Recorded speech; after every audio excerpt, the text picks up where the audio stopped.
Okay, good evening, everybody. Welcome to our Rent Leveling Board workshop on January 11th, 2022. It's scheduled for the hours of 6 p.m. to 7:30 p.m. I'm going to read a statement of compliance. Notice of this meeting was given to the township clerk and posted on the township bulletin board and the township's website calendar and sent to the West Orange Chronicle and the Star Ledger. This meeting has been properly noticed to the public in accordance with the Open Public Meetings Act. No new matters will start after 7 p.m. And for the benefit of the board and the benefit of the public, this is a workshop meeting. So as a workshop meeting, this is not open to questions from the public. If we do want to get, and I'll say this now and I will say it later at the end, if the public would like to send us questions, send me questions or to the board, I encourage them to do so. They can do it through the rent leveling board at westorange.org. They can access it at the website, or they can contact me in the office at 973-325-4107, and we'd be willing to entertain. But because this is a workshop meeting, we are not going to be entertaining any public questions tonight. Okay, so we're all clear on that. Okay. So we have to do roll call. All right, so just look at my roll call sheet. Okay, just so we know too, before I do roll call, Miss O'Day decided to resign from the rent leveling board recently as of last week. Her name still appears on the documents. I had to remove it, but we do have a vacancy, so I just want to let you know that she did resign. I want to thank her for years of service, even though we really haven't been convening that often. So, but I do want to thank her publicly for that. So, all right, roll call. Mr. Campana, board member Campana. Here. Board member Huerta. Here. Mr. Manzella. Absent. Ms. Myers. Present. Mr. Rodriguez.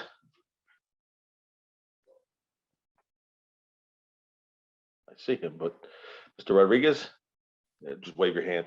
Okay. And Ms. Saunders. Is Ms. Saunders here? Okay. Okay. All right.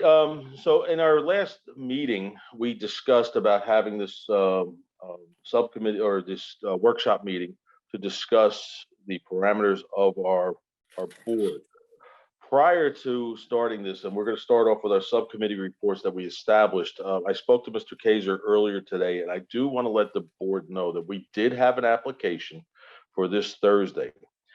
The applicant has not responded with all the documents that they were supposed to supply to us, including the application fee. So at this point, it is less than 48 hours to the meeting, so we are going to postpone this meeting. Because there's no reason to convene. The fact that we're having a hearing here, and we'll discuss more about the difference between the hearing and the working groups in a little bit. But the fact is that we did not receive the proper documentation to host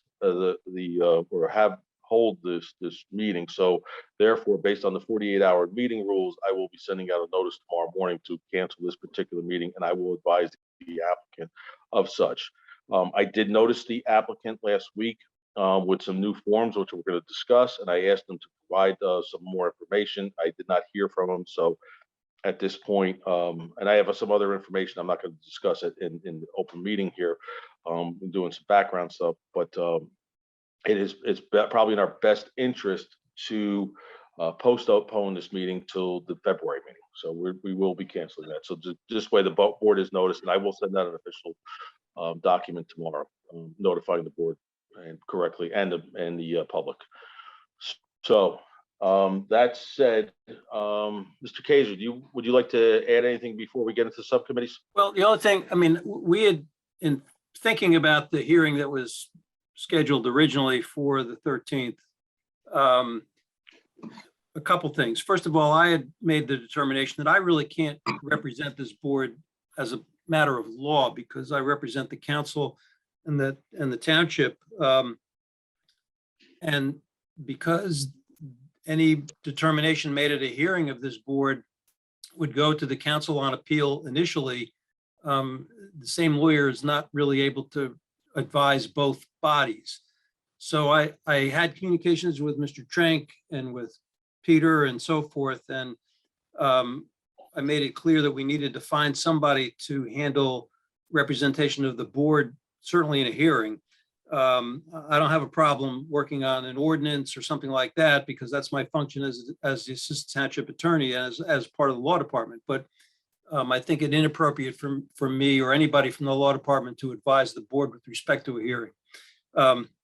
So we had arranged preliminarily to have the attorney who represents the Verona Rent Leveling Board handle the meeting on this Thursday, since it's not going to occur because the predicates haven't been satisfied for a hearing.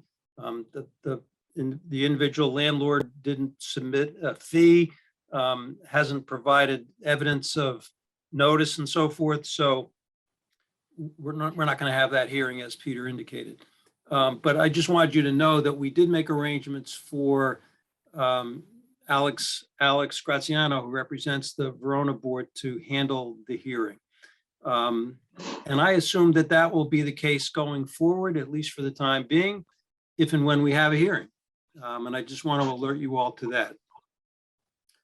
Pete, I think that's the only thing that really I needed to discuss. Can I ask a question? So thanks, Mr. Kaiser, for all of your assistance so far. I'm just curious, is Mr. Graziano demanding payment for his appearances, or is he appearing pro bono? I wouldn't expect anybody to. I mean, look, as a practical matter, lawyers are hired by the township. So we would pay him out of the litigation fund, I assume. That was my suggestion earlier, and I think that Rich agreed with that, and I think that's the way we would handle this, as we would with any other legal representation for the township. The person would be hired ultimately approved by the council, hired by the mayor, and by Rich, and paid from the litigation fund.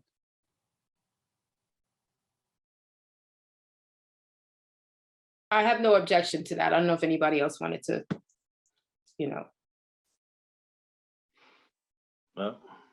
Okay, so I have no objection to it. I just have a question. Would that eventually, go into that budget proposal or budget draft that we're trying to write up?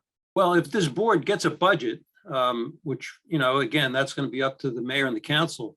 But if this board gets a budget, then presumably there could be, and perhaps would be, a litigation fund section in that budget that would pay any lawyer. It could also be that we'd permanently retain a lawyer to do this work. And I don't know how that would work. We'll have to wait and see. But if there's actually a budget given to this board, then I would assume that it would pay for a lawyer as well as experts that were needed, if any, and so forth.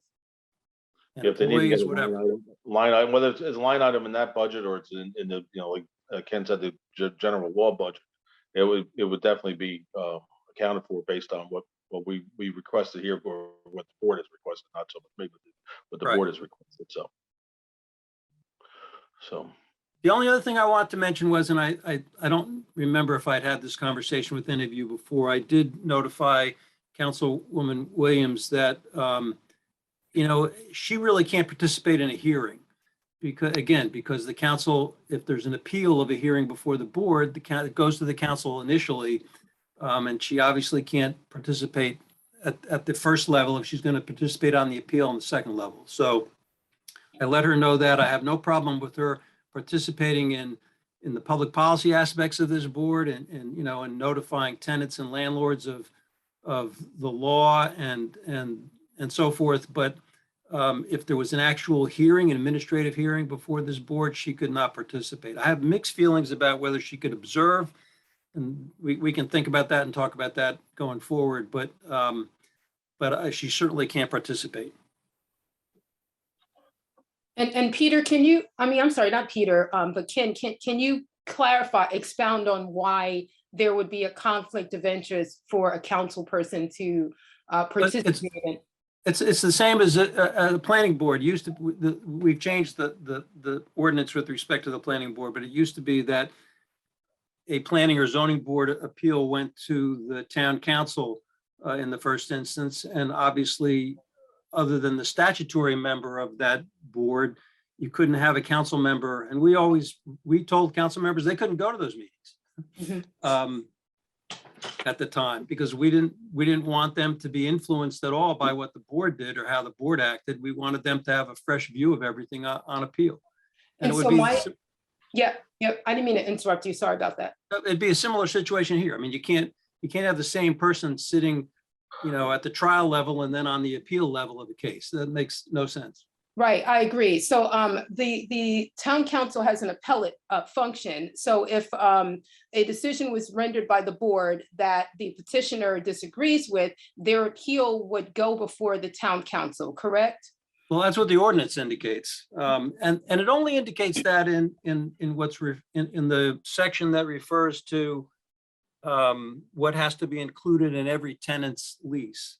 Got you. So then can't we then go as far as saying, using that same logic, that it would be a conflict of interest for a council member to serve as a liaison at board meetings and influence any sort of revisions that or any sort of revisions that need to be made to the rent control ordinance? Because wouldn't that have a self-serving function? If a town council member were given the authority to revise the rent control ordinance, to say, well, as an appellate, judge, or, a person presiding over an appeal, I want the ordinance to say this. I mean, can't we derive from that same, principle that there is a conflict of interest for a council person to serve in that respect as well, or no? No, I don't see any conflict of interest. In fact, the council is the one that passes ordinances and resolutions for the township. I don't know how you could, I mean, and frankly, there are council liaisons to every advisory board that we have. And ultimately, and certainly there's discussion about changes in the ordinances for those bodies as well. It's in fact beneficial to have a council liaison and somebody participating at the policy level, because then they can bring back to the council their thoughts on that policy. So I don't have any problem with that at all. Got you. It's something that we do all the time. Okay. Does anybody have any questions for Ken? I actually had a question. So it's fine for any council member to participate as a liaison in this capacity and listen in on the meetings that are occurring. What about work as it pertains to, like, for example, our subcommittees? Is that permissible? Sure, for the same reason. I don't have a problem with that. I just have the only problem I have with a council member participating is in an actual administrative hearing. Because Okay. then you're going to take some action that's going to affect a landlord or a tenant individually, and any appeal is going to be based, and it's not really clear, but it could be whether it's based on the record below, which I'm doubting, or it's a basically like a trial de novo or hearing de novo, where the council hears the same evidence or for the second time. It would not be appropriate for an appellate, body to have a member who participated in the hearing below. It just doesn't make any sense. So I understand. Thank you. And I want to just chime in too, from an operational standpoint. I sit on 3 boards for the town based on my position with the town. And it is good to have a council member, I think, from my perspective, because they do sit on the governing body. They do present things. What we know, like if we make requests or discussions, they have some insight to the thoughts and ideas of the council, the budget process and things of that nature, so that when they do go back, they can actually represent this particular board in a positive or negative response, depending on what we want to do. And they have that opinion. They can actually report back on our behalf and help us out and assist us, whatever board it may be. And that's what I think is good about having a council person assigned to it. Because then, and they also have a know, they don't get blindsided. This something doesn't come out of left field. It's good to have that direct communication, because sometimes it doesn't always happen. And remember as well, council liaisons don't vote. They're not voting members, and I think that's true across the board. So, and again, the difference you have to be careful of is, for example, Council President now, McCartney, has been on the planning board forever. But that's a statutory, New Jersey state statute requires that a council member be a member of the planning board. So there's a difference there. But other than that, any liaison position is not a voting position. Okay, before we go on further, I just wanted to point out one housekeeping item. Because this is a workshop meeting and we're specific to a time frame. I did give us an hour and a half, 6 to 7:30. And we did say there's no business after 7 starting new business, which we're not going to because we're discussing here.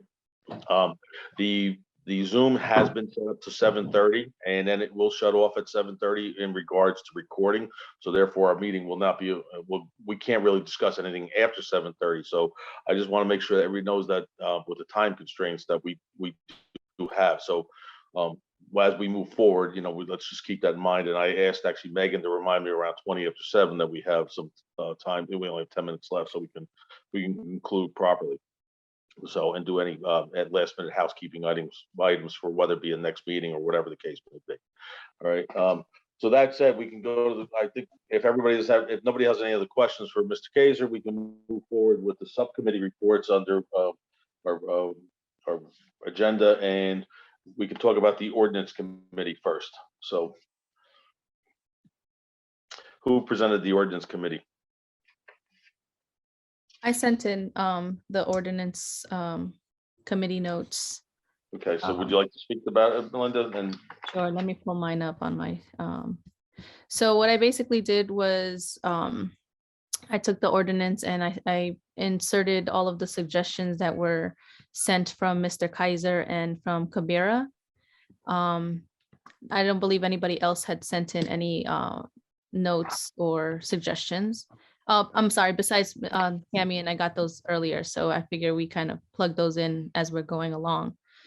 The first suggestion came up under 15-1 definitions.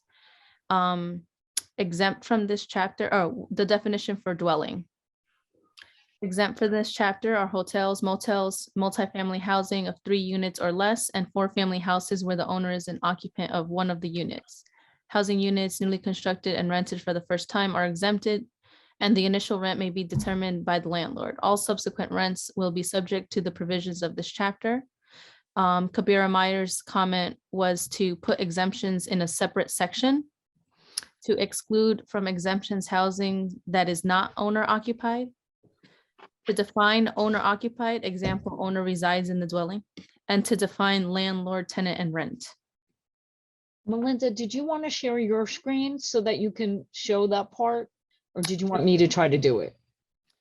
It would be however easier for you to do it. Okay, I can do that. Great.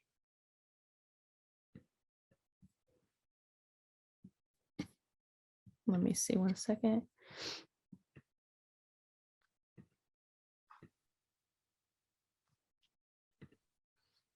Sorry, where exactly do I go here?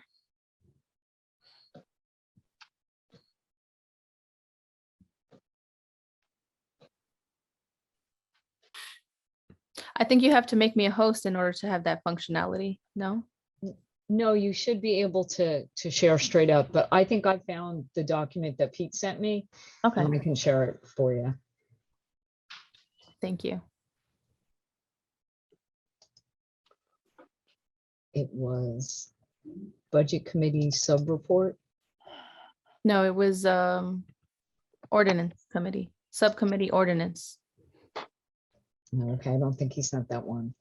It was the last message. I sent it a little bit later in the evening. Okay. So around 4:40, he sent it out.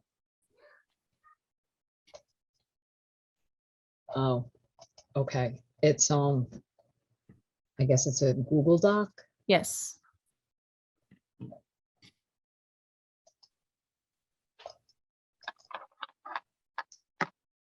How does that look?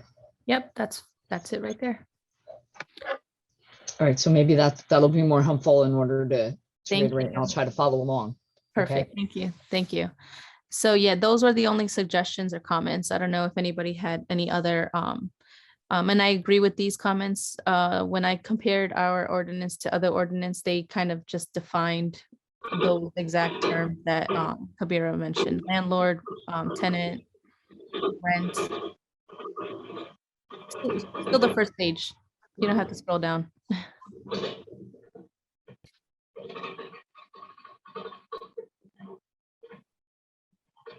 You can scroll back up to the first page. Yeah, thank you.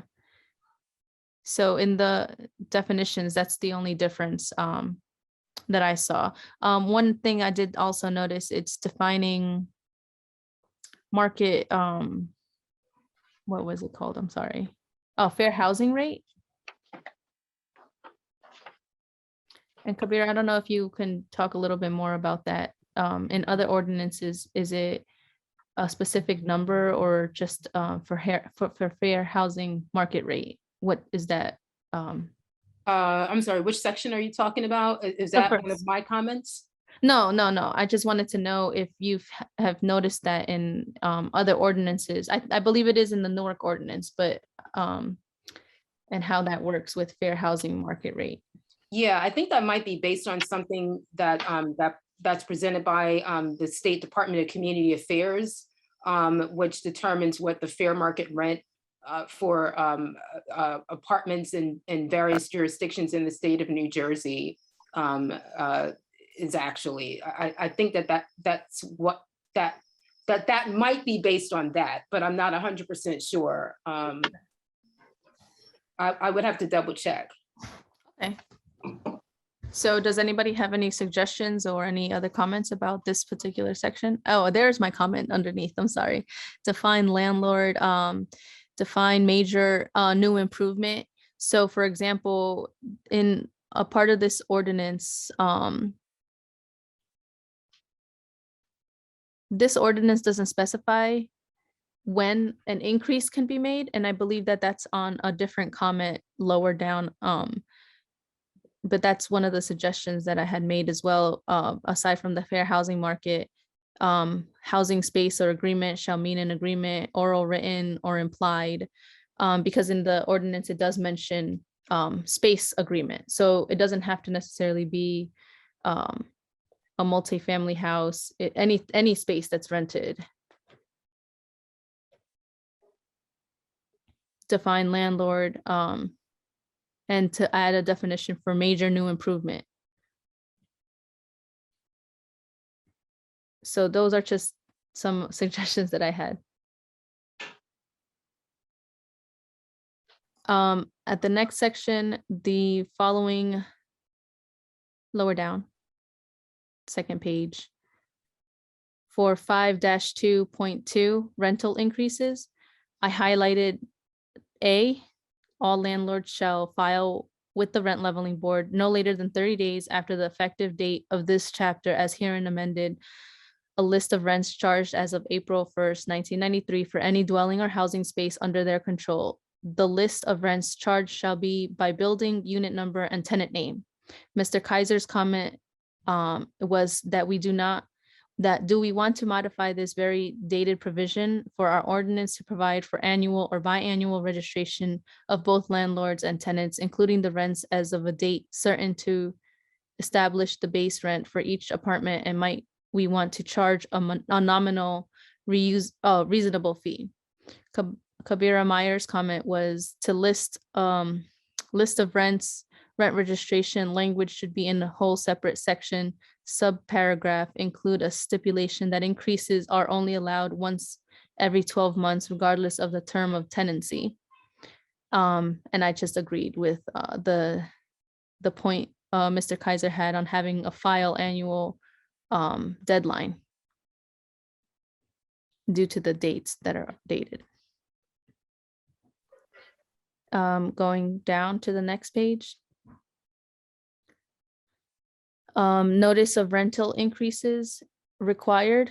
So this was just a section that was by certified mail or by personal service with affidavit of service to be provided. Mr. Kaiser suggested to add other forms of notice, including electronic notice via email and some sort of confirmation method to ensure the receipt. So for example, like with the situation that we're going through right now with this potential case, the landlord is, supposed to send out some type of notification. And is there some way that we can verify that they sent that out other than by certified mail or personal service? So that comes up a couple of times in this ordinance. We can keep scrolling down. The next chapter, section highlighted is 15-2.6. Every lease shall contain a provision which shall advise the tenant in a conspicuous manner of the name and address of the rent leveling board, the maximum rent allowable, the tenant's right to object to a proposed rental increase, the tenant's rights to a hearing before the rent leveling board if objection is filed within 30 days of notification of any proposed rental increase, and the tenant's right to appeal the findings of the board to the township council. This notice to tenants' rights shall be given at the inception of every lease and annually in the case of renewals.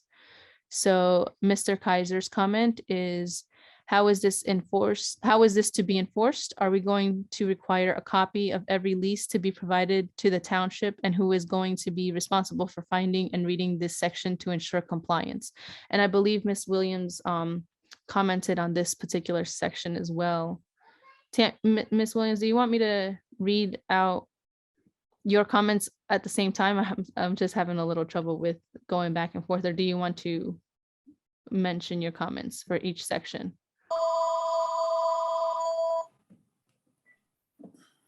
For that portion, we have talked about software, but what I do know, just in understanding the origin of this ordinance, it is very similar to Verona. And Verona was used or was modeled. Our ordinance was written after their ordinance. What had happened at that particular time is that the rentals in Verona did not amount to what we had in West Orange. So that's why some of this stuff is not enforced. And understanding what we can do and financially what might be feasible. Certainly, there has been an update on the website as of now. So leases are not being requested and or housed. So I think that is something that we can certainly immediately look to change. But I normally think that when you start making changes, you need to change everything all at once instead of piecemealing an ordinance or a document. So my recommendation is that these changes that we're suggesting and recommending, if we're in agreement, that we send this document back to our legal department and have them revamp it so that it can be brought into the 21st century. And some of these things that just are archaic and aren't commonplace, we can just remove from the ordinance. So do we first have to agree or kind of put together our own thoughts or suggestions before we send it to the lawyer? Or do you recommend to send it all straight to the lawyer before we do any revisions or recommendations? No, I thought that what we were agreeing to and the purpose of this session was so that we could all be in an agreement. And then, of course, we aren't our legal department, so we're just making suggestions, and then they'll rewrite and update the ordinance based on, clear legal definitions. But our entire ordinance is just extremely archaic when you look at other ordinances. Even the language is. Right, which is one thing that I noticed as well when I was going through the ordinance. I guess we can continue on to the next section, which was third page down, I believe, fourth page down.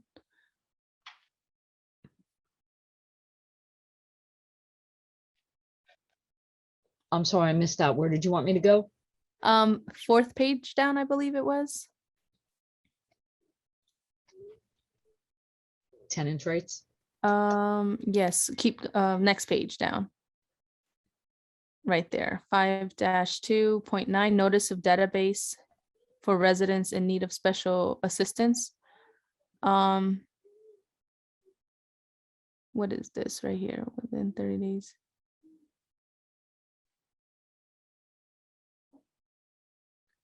This email was sent. Peter, did you send something about this particular part of the ordinance? No, I did not send it. Or it's Eileen already forwarded available what I on, did. is that Yeah, already available on our website? It says notice of a database for residents in need of special assistance. The residents who have special assistance can register. They don't register with me. I forget which department it is. It may be going through social services, it may be through the clerk.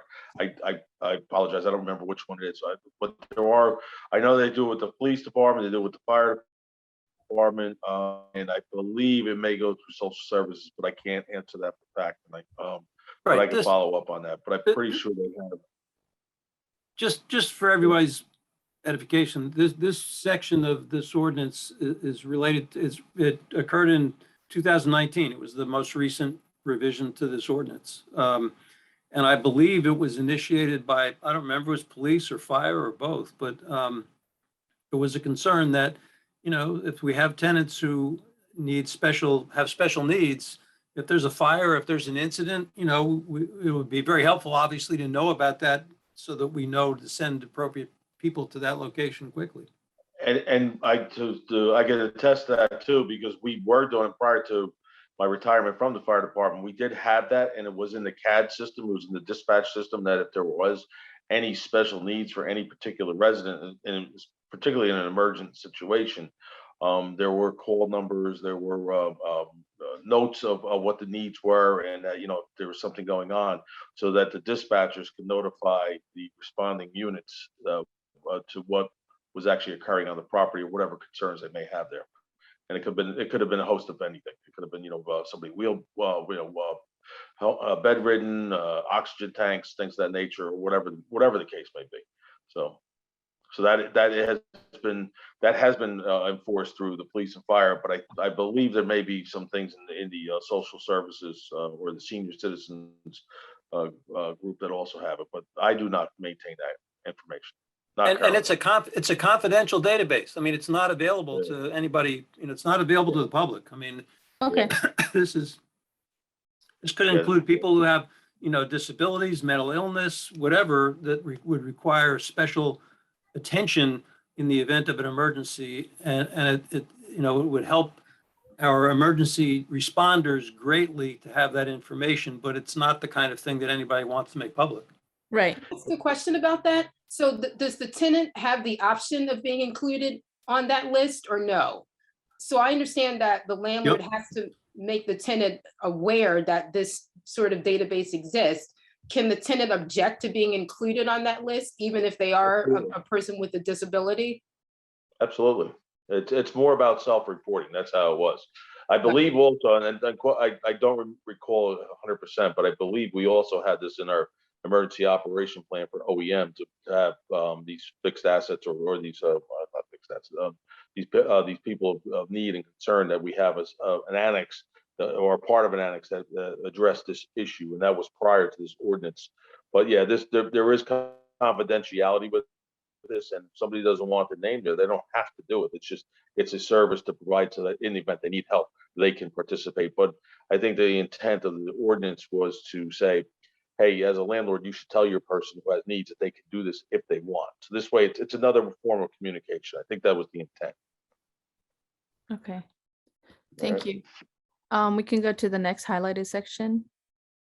The next recommendation was scroll up just a bit. Thank you. A little higher so I can see where, oh, there it goes. Okay, 15-3.3. And the recommendation, scroll a little lower, please.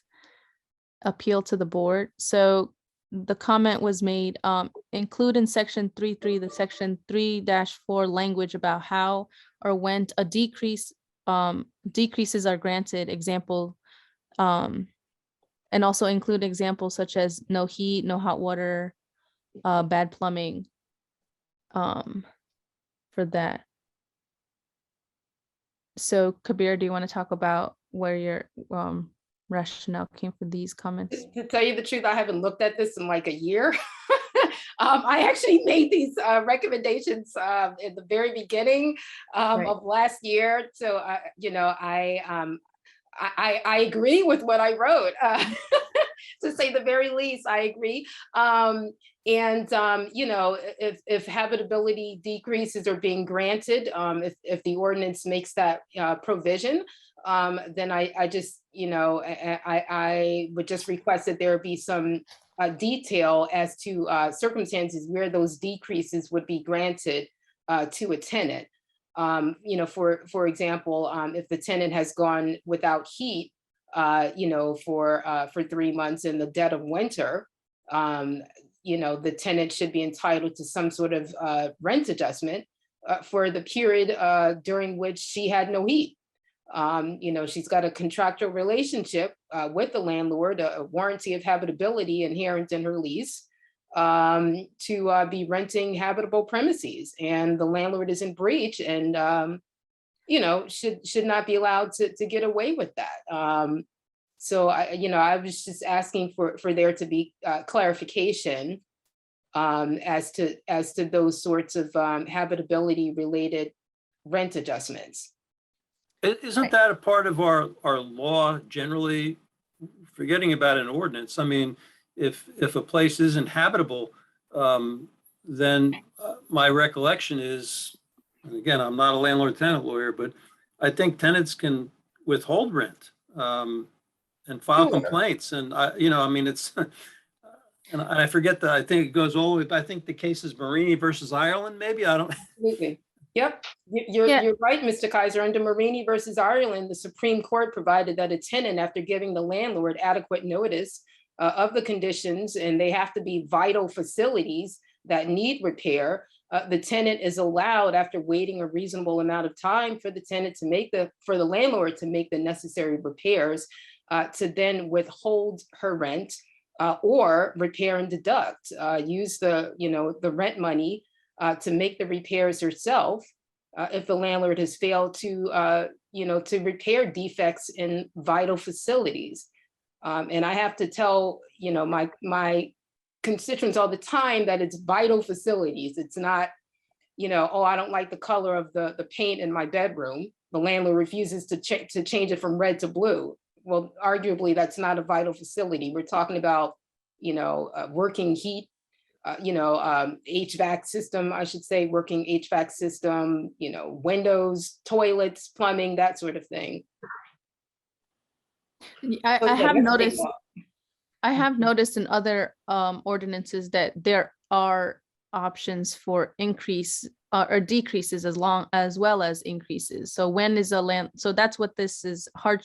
So when a tenant, or I'm sorry, a landlord chooses to raise the rent, what are the reasons for hardship, rent increase for major capital improvements?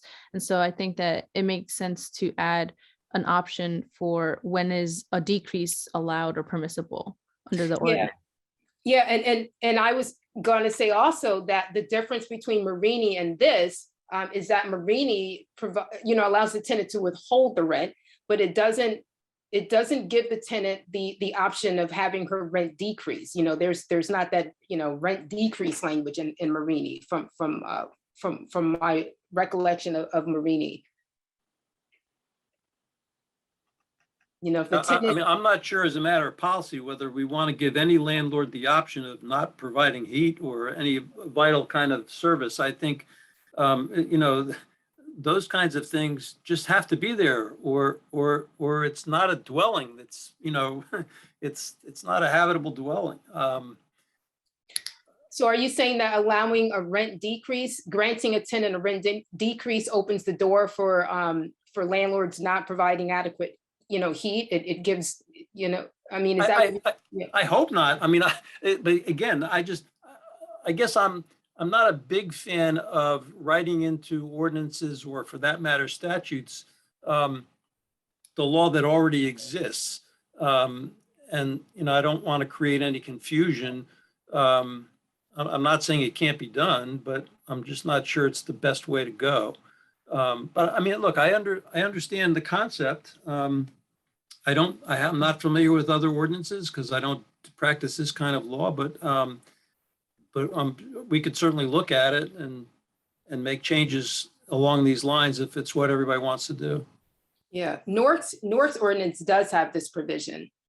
I believe I believe East Orange, I don't know if it was East Orange or Orange. I don't think Orange has a rent leveling board. Oh, they do? Yeah, they do. Yeah. Okay, all right. I've looked at so many different ones. That's why I can't remember which, but I have seen decrease options in several different township ordinances. So which is why I think it should, or it could be put into this. Another thing I think is it is part of the tenants laws, right? That initial link that is on our website. So when it is included in that book or in that file, and I just think the reason to put it in the ordinance is because if every landlord is obligated to give this to the tenant will know, or has like a better option of, has more knowledge on hand than going through the link and going through the New Jersey tenant rights book or, file.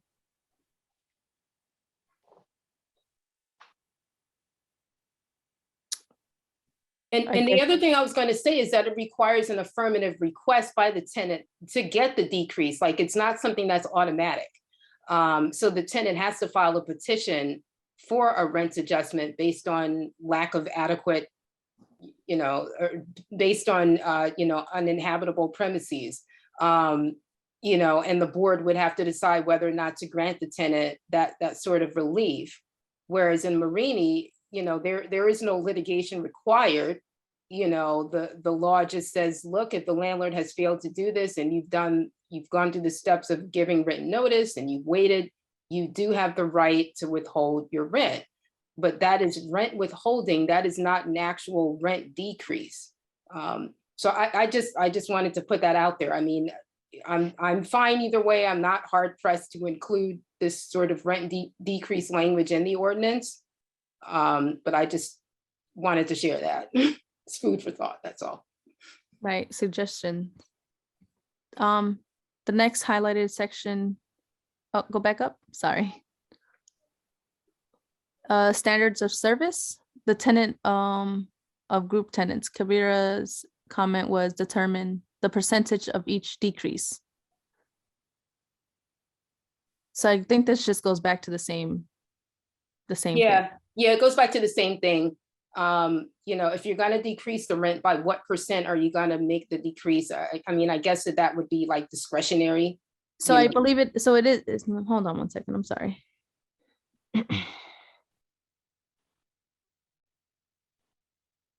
And I apologize, but again, I haven't looked at this in like a year, but I think my thought process was that if the tenant is granted a decrease in the rent based on the premises not being habitable, then the board should, or the ordinance should specify the amount of the decrease in the rent.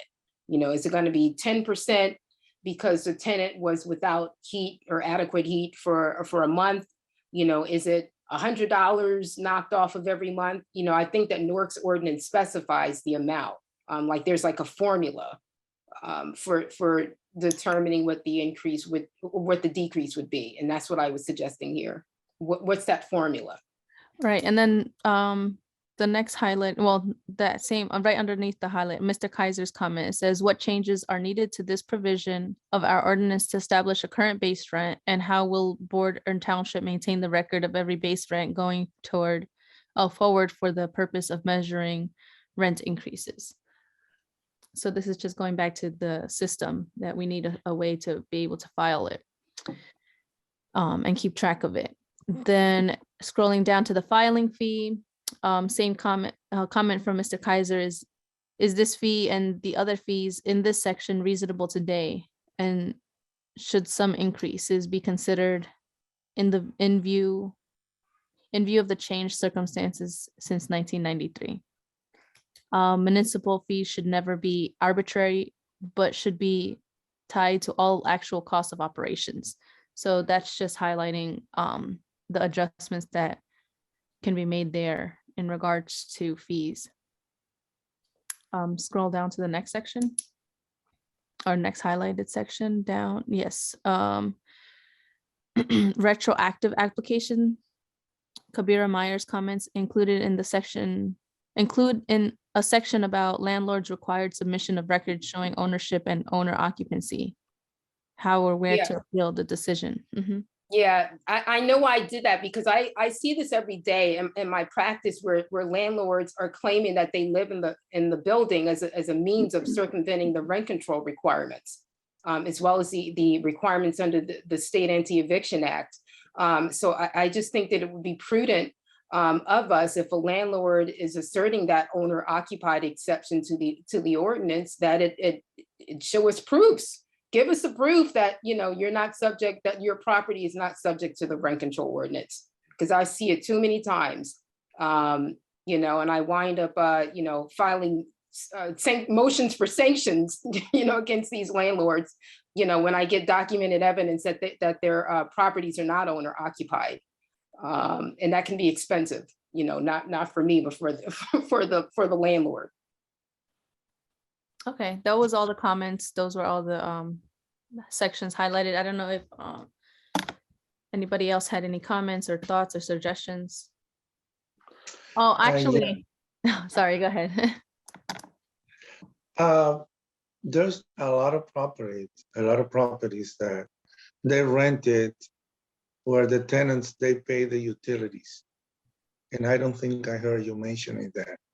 Not all the properties, sometimes they pay electricity, some of the time they even pay everything, because that's part of the contract when they rent. So I don't remember listening to you saying anything about that. Tammy, you're muted. Yeah, I don't think the ordinance would have to speak to that outside of just where it's indicated what our rent increases can be. So if it is, according to the ordinance right now, if it is, if utilities are included or paid, then increases can only be a certain percentage. And then if the tenant pays the utilities, then the increase can be another percentage. And since you kind of brought that up, but even though we didn't speak to it, I am suggesting that we increase the amounts. I think we have a 2% and 3% increase, and I think it should be 4 and 5. I disagree with that. Times are hard. And I understand that times are hard for everybody, but it's extremely difficult, for tenants in particular, especially when they could lose their housing very quickly, with the filing of a non-payment complaint. I think that we should keep that percentage as it is. It's not consistent with our neighboring towns, 2 and 3%. It's definitely consistent with Newark. And in fact, it's higher than Newark. I don't compare us to Newark, though. I don't It's a look at neighboring us town. and compare us to Newark. I don't think we should. So it's a neighbor, first of all, it's a neighboring town. And I think that it's presumptuous, to assume that, I'm not sure where that presumption is coming from, that we shouldn't compare ourselves to Newark. I mean, I understand that Newark is larger, but if that presumption is based on economics, we have some pretty well-off, residents who reside in the city of Newark. No, it's based on the population, it's based on size, it's based on economic dynamics. I think West Orange isn't comparable to Newark. Not when we're looking at housing stock. So we do have a lot of tenants who reside in the township of West Orange, whose household incomes are significantly below the federal poverty level. And this would hurt them. This would potentially put some of those tenants on the street. So I disagree with increasing. Increase doesn't necessarily mean that it's going to be invoked. A lot of times landlords don't increase rents at all. I think this is just an option or an opportunity. And if we're looking to be beneficial to both parties, we have to be realistic and also know that increases everything has increased. So I don't think the burden can only be, or we can only look at the tenant for some relief. I think we have to look at both parties fairly. And if a That landlord everything is wants to up. file a hardship increase, then the landlord has the option to do that. Right, I But think- rent has always been unaffordable, not just now, but since time immemorial, virtually. Pre-pandemic, the housing has been unaffordable nationwide, and in particular, this part of New Jersey. Northeast New Jersey's rent has been incredibly unaffordable for decades. But I don't think that's what we're arguing. I'm just suggesting that we have an opportunity to have a higher rent increase. I think it should be permissible. It doesn't have to happen. I just think it should be permissible. I disagree with respectfully, Councilwoman. I disagree with that. I think that the 2% that we already have in our rent control ordinance is enough. You know, increasing it more than that makes housing in West Orange even more unaffordable. It's already unaffordable for multiple constituents in our town. And we're going to be pricing people out even more so now than ever before if we were to allow such an increase. And Also, I hear what you're saying, you know, that the landlord won't necessarily increase the rent, but you're still opening that door. I don't believe on, you know, legislating on premises. I also believe that since we haven't been able to keep a record of how high the increases have been annually, they have been going up more significantly higher than just the 2%, 3%, even the 4%. Absolutely. As renters move out, landlords increase the rent for the next tenants and so But on. they can do that. That's totally permissible. So Right. that's not a violation of any Right, law. but I'm that's talking why, about if somebody is continuing to live there year after year, renewed tenancy. right, but that's why I think it should remain at that level, because in other locations and other places, it's permissible and that's fine. I just think that the reason Yeah, but- for the rent ordinance is but- to try to stabilize the level, the increases. But I And do it hasn't believe that happened. you have to look at both sizes. So- Because don't forget the landlord taxes go up every year as well. And So, that's, you know, and sometimes there's not even control over that. but that's why. Basically, the town. That's why we have the hardship increases. So that's why it's important to have this ordinance be enforced. And it hasn't been enforced. So it's hurting both landlords and tenants. And the because other we're thing not I want, enforcing it. yeah, I don't oh, think I'm sorry, either- Melinda. I didn't don't mean to think there's a interrupt you. party that's been injured based on what has or hasn't been done. Because we've got to keep in mind that there is we have in our municipality ways to complain if there's something really, really wrong. Yes, if you're very fluent in English and if you have citizenship, it's easier. And there's very many communities that, you know, they are intimidated. They are, you know, pushed aside because of, you know, and it's not the municipality necessarily. It could definitely be the landlords, and not all landlords, because certain groups are more intimidated by a letter from, you know, the township of West Orange than others, right? I think if you know your rights and you know the rules and you know how to complain, sure, it's not an issue. You can do that. But there's many community members here in West Orange that don't have that luxury. And we just now put the petition on the website. I mean, that wasn't even available before.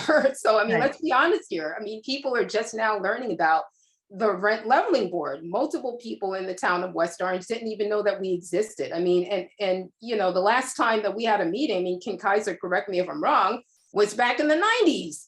So, I mean, even though it's been on the books, people don't know about it. People haven't known about it. It hasn't been utilized. So I don't want to be presumptuous and saying that people, oh, if they have a problem, they know where to go. They know what to do. No, people don't know what to do. People don't know where to go. The other thing I want to mention is that this ordinance is incredibly, its coverage is incredibly limited. So, you know, even though we want to increase, you know, the percentage of the increase, I mean, how many landlords are actually going to be required to adhere to that anyway? I think that it's very limited. This ordinance doesn't even cover properties that have 4 or fewer units and are not owner occupied. How many properties are like that? How many rental? I would venture to argue that there's a number of rental properties, perhaps more so than not, that are not even covered by West Orange's rent control ordinance. So, you know, I just think we need to look at the big picture here. Well, didn't we get the breakdown on our properties? I've seen that somewhere. Was that Yeah, not I in did this send- commission? sent I it out thought, to you. yeah, I thought you sent I that did out. send it out to you a Yeah. while back. It has the breakdown of all the properties. It didn't identify the owners or anything like that. We just, but we do have a breakdown of, there's over 200 some properties. I will advise the board, one of the things I was doing is that, and we can talk about it later if we get to it. I created some forms with Mr. Kaiser to help us with the compliance. I compiled a list with the help of the assessor's office of most recent updated list. I'm going to be sending it out to the residents or to the landlords. And I think we identified over 200 and some odd properties that fall within the current ordinance. And then when I talk properties, I'm not just talking of one building, I'm talking, the larger apartment complexes and things of that nature. The exact numbers, I don't remember what they are. I could look at maybe I could look at my phone, but this is the phone we're using for tonight. But there are over 200 properties that have been identified that fall within this ordinance itself. There's a huge range of types of landlords. I mean, for example, and Peter, is the West Mill the largest landlord, or? Yes, they are. They have over 600 and some odd units. So we have some big landlords here, but we also have a lot of small ones. So we have a pretty good mix, I would say. Crest Ridge is another large, operation. Hutton Lafayette, Goldberg Properties, there's quite a few. And that doesn't include the senior housing, which we don't include them because that's not part of, they're subsidized through HUD, so we don't count them. But those are, large units also. They are Right. occupied.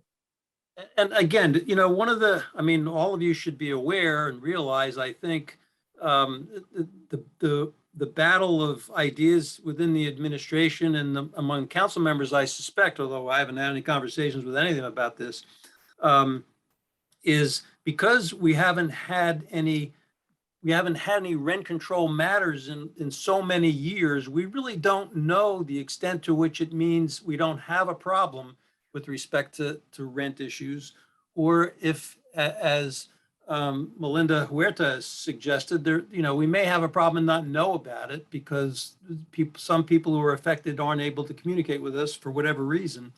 We really don't know for sure. Everybody may have their own ideas, but we really don't know for sure. And at the end of the day, when it comes to percentage increases and so forth, the mayor and council are going to have to, battle it out and debate the ideas and come up with their solutions, because they're the ones who initiate and vote on ordinances and pass the laws that affect us. Can I make a suggestion? Because we are on a time schedule, it's 7:00 now. That these suggestions, which everybody has, everybody review them, get your comments to me if we want to make it another work meeting to talk about it, or if you're comfortable with those as a consensus, I could forward this to our legal to review and take the suggestions as we talked about. And it doesn't, and honestly, as far as the concern of whether we include the increase of rent or not, I think that still becomes an issue of council. So whether the board, this board doesn't suggest a amount or suggest an amount, I think that's a matter anyways to be taken up with the council. So if you guys, if it's your pleasure to, you want to discuss this further, that's fine. But if you want, I can also take further comments from you individually, and then I could forward everything out up to our legal for review, if that's your pleasure.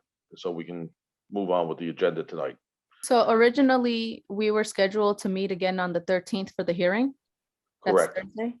Can we make that another working No. meeting if we need Nope. it? No, because actually based on that, the hearing is a hearing and we're not really supposed to be discussing this. So we're going to be, if we want to have more working groups, we can do that. We can have them anytime. And I think they these are going to be better for us, and we can do them on a need basis, and we can schedule them on a need basis. Whereas the hearings really should be reserved for hearings and not this kind of open forum. So we can post them now, and I think it's another discussion we have to have. And I've had this discussion offline with several. We can post them, but if we don't have a hearing or anybody scheduled, there is really, in fact, no reason to have a hearing. But we can have these working groups to get more productivity out of the board. I mean, that would be my suggestion to you. So So- can I suggest, Peter, that instead of going ahead and submitting these suggestions to the council, that folks are allowed to make comments? That's what I said. Yeah, if you want, make comments to me. If you want to make comments and everybody's fine, I can also forward these comments back, and we can have another working group and just go over the final ones before we present to the council. I mean, the original charge we had from the council president, Matute Brown, at the time was that she wanted to see that these comments are forwarded to them so we can make the revisions, go to the law department, and then the council could look at it and either confirm or deny these suggestions, and that's where we go. So I mean, that's what I'm saying tonight is if you guys want to keep discussing, that's fine. I'm just telling you that we are limited on time. So if you want to do suggestions offline, send them to me, and I could forward it out to the board for another round of discussion. That's going to be up to you. Yeah, I second that suggestion that we submit comments to you, and so that we can move on with tonight's meeting. Well, what I would suggest is that, that some of the comments that in what Melinda had provided, and I got this late this afternoon, so I haven't really gone through it all that carefully, but you may want to expand on them. The law department's not inclined to reinvent the wheel. And if you feel strongly about something and you have specific language that you want, give it to us. I mean, and it's again, it's not up to us, it's up to the council, but we can provide a draft once we get more detailed language, and maybe make some changes of our own. But it just seems to me if you're trying to sell something, you needed a good job selling it. So. And we just got these this afternoon, so that's my suggestion, that you review them, as Ken said, digest them, and expand on them, and provide them to me, and then I can forward it to the board in the document so that we can have another meeting. And once we get that, we could set up another meeting. All we need is 48 hours notice. We can set it up, and then we'll go from there. So, all right? Is that okay with everybody? Sounds good to me. Yeah. Any objections? I really can't see none because I have to go back and forth on my screen. There are none. All right, the next committee was the Rent Leveling Board Roles and Responsibility, which included hearing procedures. Who was in charge of that? I think that was supposed to be Kabira and I, and we didn't connect on that, but I did have some intense discussion with Orange, and Mr. Smeraldo gave me some updates from Verona as well. So in Orange, as far as the way the board functions is concerned, everything goes through their administrator.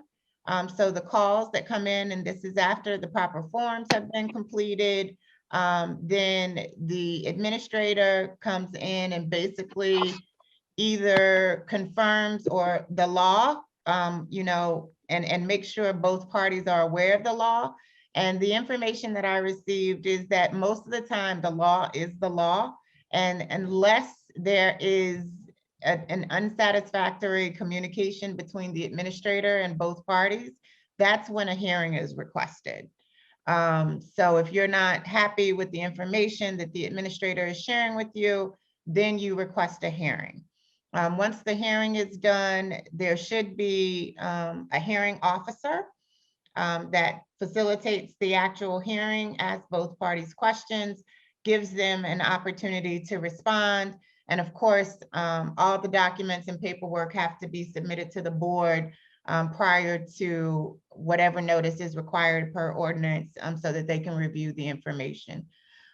Usually, and again, Kabira may have some more information. I think she shared some hearings from some other municipalities as well. it's very straightforward. And again, the straightforwardness is because the law is clear, and a lot of the law is New Jersey state law, not municipal ordinances. Yeah, and that's good. And the only thing that I would add to that is the need to carve out space in our budget for hiring the necessary staff to fulfill those roles, such as a hearing officer. And I don't want to speak out of turn, but one of the things that the budget subcommittee talked about was hiring a rent regulation / hearing officer. So that was the only thing that I wanted to add to that if we do use Orange as an example, you know, and conduct our hearings with a hearing officer, we would need to factor into our budget the cost of hiring a hearing officer to help us to conduct those hearings. So just in talking preliminarily to the mayor, just to understand vision and budgetary constraints and what our priorities. I think the way Mr. Kaiser recommended the process go is probably how it's going to flow initially, where if there is the demand for the hearing, the money would come out of the legal fund, which is a separate budget item that already exists. There's some reluctance to put hiring into place. I think it was communicated that really for this office to function, if it were a situation where demand was high, then you would really need 2 people to manage this office. One to do the paperwork input and the administering of all the documents and forms, and then the other to do the hearings or whatever, you know, other items would be necessary. But as a municipality, we just don't have the money to fund that right now. So I think what's probably going to end up happening, and again, this isn't my sentiment, I'm just communicating the message, is that perhaps there be some opportunities to get, I guess, some of the software. But again, that's just based on where we are and recommendations. If I could interject too, in speaking yesterday, I spoke with the attorney from Verona. And one of the things they did was they're facing similar challenges, you know, different levels of, you know, different size and everything, but what they did was basically take like the position similar to what I have as the administrator. They have a different title, rent control officer or something like that, whether it's a hearing officer, whatever the case may be. They vet a lot of the applications and complaints and things of that nature. And based on the ordinance and the ordinance that they crafted and everything else, that person actually vets a lot of it. And they usually typically eliminate a majority of the applications or complaints based on what the law or the ordinances that are in, you know, being applied. And if at that point the applicant or the complainant, depending on the position, feels that there's something wrong, then they can appeal to the board, and then the board convenes. They have the attorney, and I believe that they have a chairman of the board, not a hearing officer. Then the attorney acts as the advisor, not so much as the hearing officer, but guides it through, and that the actual members of the board volunteer as the hearing, you know, as the chairman and vice chairman, so that this way you can still get the same results, but it's a more cost-effective measure. Yeah, Well, and I think I observed one of Verona's hearings, and I don't recall them having a hearing officer. I think that the entire board just Right, and that's how, and as actually, basically the attorney from Verona said to me that we're very similar in design, in the way that we're set up in our ordinance and the way that they operate, and that we probably may want to consider that kind of model because because of we don't convene that often. 2, for a cost-effective nature, and because if we are going to hire an attorney and then start hiring a hearing officer and everything else, when do we stop at all that? So if we're trying to get this off the ground, and we're trying to get it administered and trying to get, something, that may be a direction that this board would recommend to do. And I think that's one of the things we did discuss last time about possibly creating these positions on the board. I think Rodolfo agreed to be secretary, if I remember right. I'm only kidding. So, but I think that was what we talked about. So, and I just, I wanted to bring that to light to you because of, what we talked about the other day and what I heard from the attorney. So, and Anthony sent me something and I didn't see it. It popped away. Anthony, would you like to make a comment? I'm sorry. Would you like to say something? No, I was just saying that kind of that is consistent with what I had suggested in the budget subcommittee. I know we're not at that part of the agenda, but I didn't want it to get, I guess, because if we get to 7:30, we can't do any new business. So just wanted it on the record. Okay. Does anything else under roles and responsibilities we'd like to discuss? I mean, is everybody in agreement with that? Should I discuss that with the administration to discuss that type of thing? Because a lot of these suggestions, I still have to report to the administration, ask them to respond to this and what the board is, what's the pleasure of the board, what they want to do. And I will copy them on these emails that we have so they have an understanding. So we keep that transparency going so they can see from the development of the budget, and it is budget season. And so we have to start talking about that. So, And I think as far as additional roles and responsibilities, Mr. Kaiser has clarified the liaison role so that there are no more questions there. And then the only other recommendation was, again, that we do need to probably have a secretary. But if we're having a secretary that's performing at the hearings, then that's probably going to have to be a role that's filled by the municipality, like we do with the zoning board secretary, as well as the planning board secretary.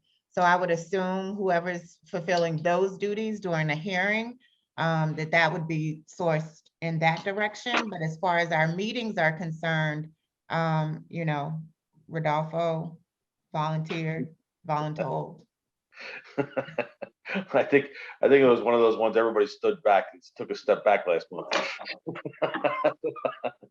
But when it comes to a hearing, you're going to have to agree upon a chairperson and a vice chairperson, I think, because you're going to want to, somebody needs to run the meeting, and whether, no matter what you call it, president, vice president, chairperson, chairman, chair, vice chair, whatever, you need to have somebody who's going to run the meeting.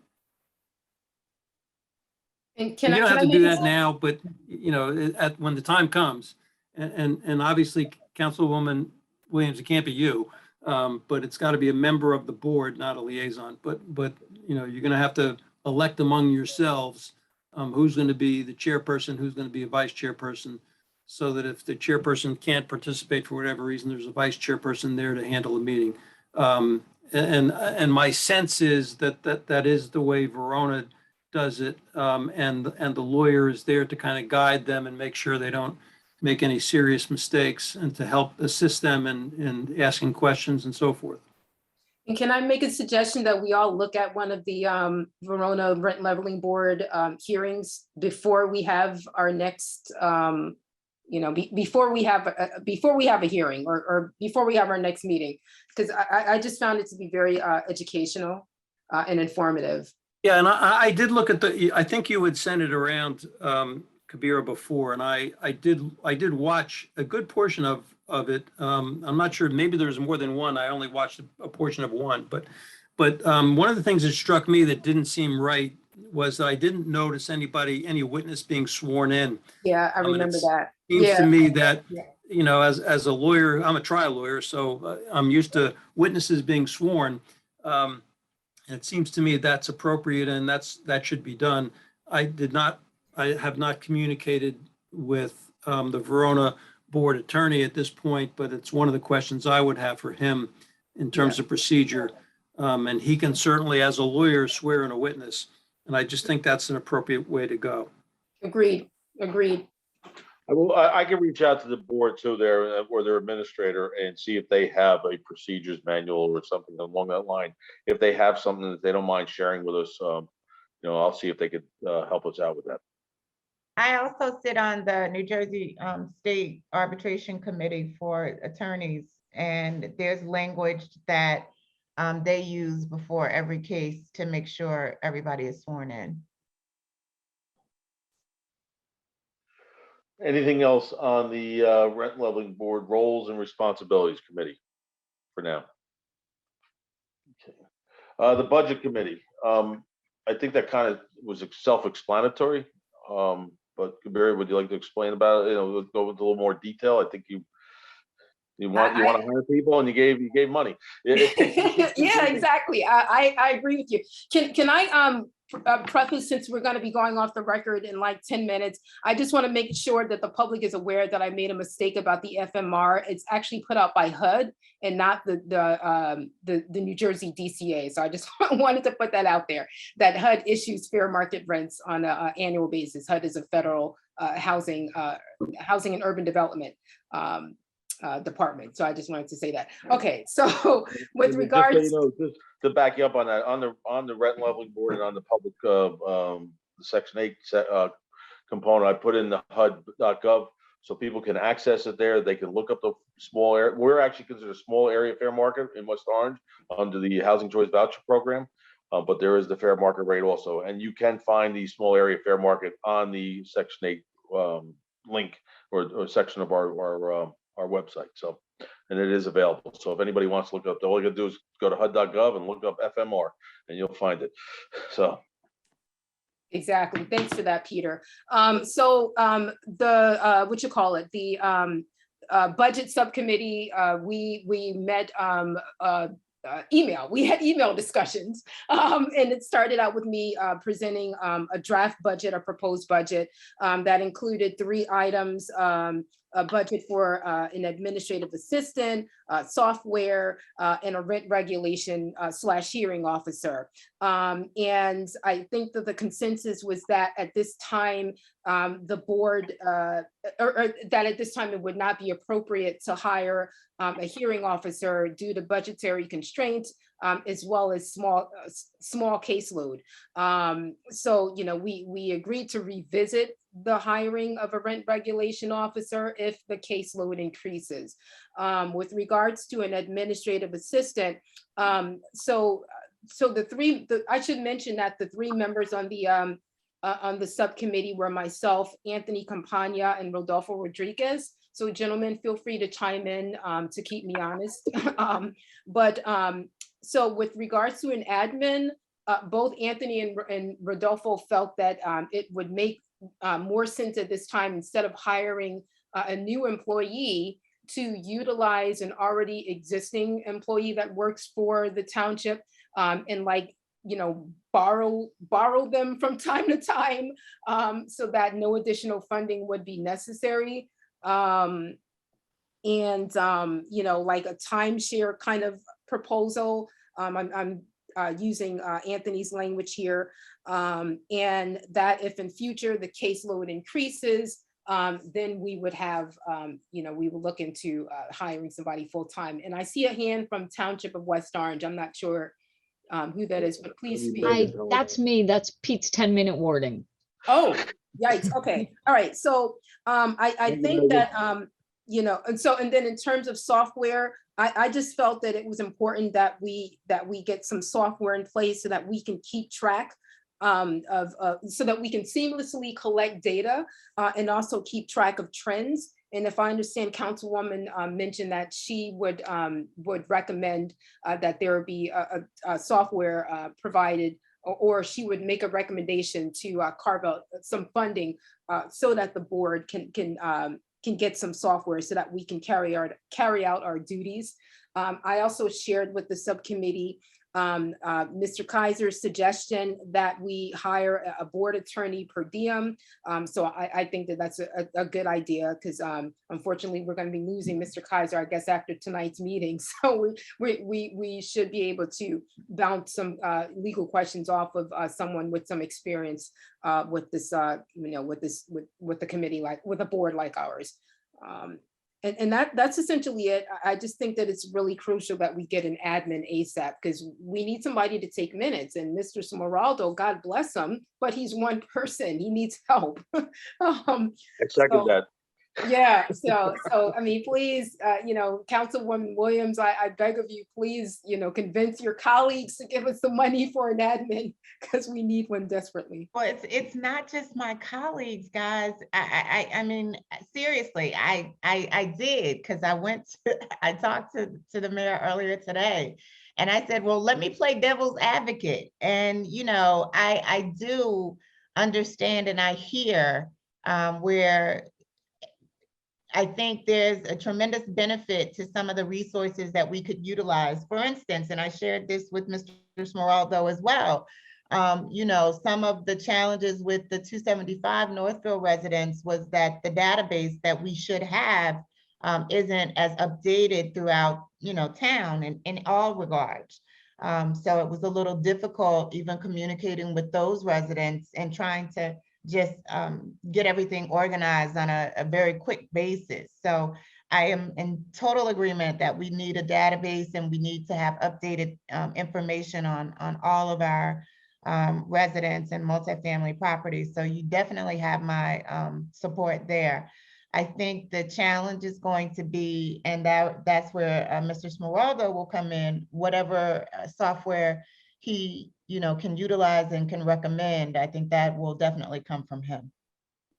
Yeah, and if Councilwoman, if you're suggesting that we as a board go before the council and make our budgetary request, I'm on board with that. I think Rodolfo had made a similar suggestion.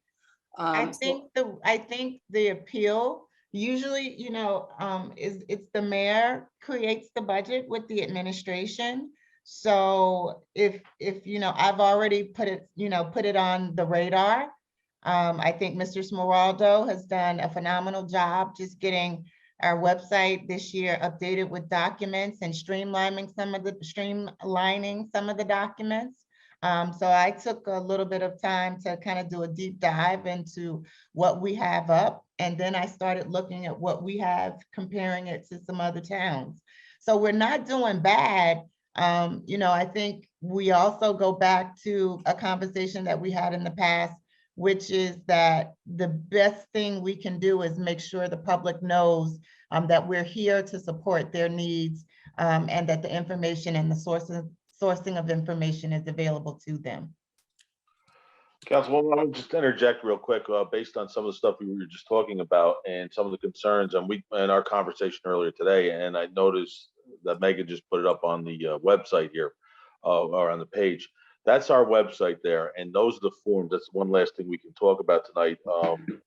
And on those, I want to just mention to the members of the board tonight that these are the new forms I put up the other day. 2 of them were already on there for the tenant, and the rest is for the landlords in regards to whether it be the applying to making an application or becoming in compliance with our ordinance on an annual basis. And what I did was they're all fillable. So to make my job easier, so that if people want to use them, they can fill them out and they can submit them electronically. So anybody they don't have to worry about downloading and things of that nature. They can fill it out on their phone, they can do it on a computer, wherever they're at. And one of the very last document, Megan, if you go to the bottom one there, you'll notice that one there actually has all the information based on the tenant's name, their address, things of that nature, block, lot number. It also lists the amount of rent that somebody's paying, and it will calculate automatically the 2% and 3% based on our ordinance. This is what I'm going to be getting ready to send out next week, a letter to all the owners that we were talking about. And I'm going to send out a copy of that in for the watermarks they can all use. I want them submitted electronically, and this can help start driving our database. And so we can start utilizing that to our benefit. And so I just want to make sure you pointed out, and you guys, you can review that, you can see that, so that we can create this document. So if we do get a software, a lot of this is Excel based, that we can import it to any other company or any other software we get there. So that was the point behind it. And I believe Melinda asked if we had a quote before, and I did have a quote back last summer when we were looking at something, one of the softwares. It was above the threshold value, and we would have to go out. We could do either competitive contract bids or whatever, however the purchasing agent would like to pursue this. But there was a cost, and it was It was under 50,000, but it was pretty close for setup and administrative costs. So, but I can't give the exact amount. I don't remember it, and two, I just don't want if we had it, I really wouldn't want to spit out the amount, but it's close. It was expensive. I mean, in the grand scheme of things, there was setup costs and there was operational costs, and it wouldn't be that same cost all the time. So my just understanding kind of, and again, I'm still new. It's not my decision, but just with my little limited knowledge and experience, I would say that there's not going to be a $50,000 price tag on the software that we'll see in this budget. But with the updated forms, we'll be able to start some type of database and see exactly what we have. And then if the need presents itself, then that's something that we can certainly look towards as far as a true expense. So, Yeah, I mean, the only thing I'm going to add is I've been involved in local government, county government, and so forth for a long time. And budgets are driven by supply and demand. And if there's enough demand out there, then it'll create more budget. But unless there's more demand, it's going to be tough to get money out of the town because there just isn't a whole lot of it there. We have very limited resources. We already do a lot more with fewer people than we did years ago. And you can't get blood from a stone. So we'll keep working on it and see where it all goes. But in some respects, it's going to take care of itself. Well, I feel like a news channel. We have to wrap up and say live, from New York, whatever it is. But we have 1 minute remaining. I do want to remind everybody in the public, if you do have questions, you can contact me at the West Orange Rent Leveling Board at West Orange Section 8 at 973-325-4107 or peacemeraldo@westorange.org. You can find my contact information there. To the members of the board, I want to thank you for coming in tonight. If we want to set up another date, I'm sure we can set one up and we could do that electronically so we can have another working group. It appears we're going to need another working group meeting at some point in the future, but I want to just make sure we thank everybody and that we are pretty close to end of time, and it is 7:30. So thank you for responding tonight, and I will talk to you soon. All right, have a good night. Good night, Night, everybody. everybody.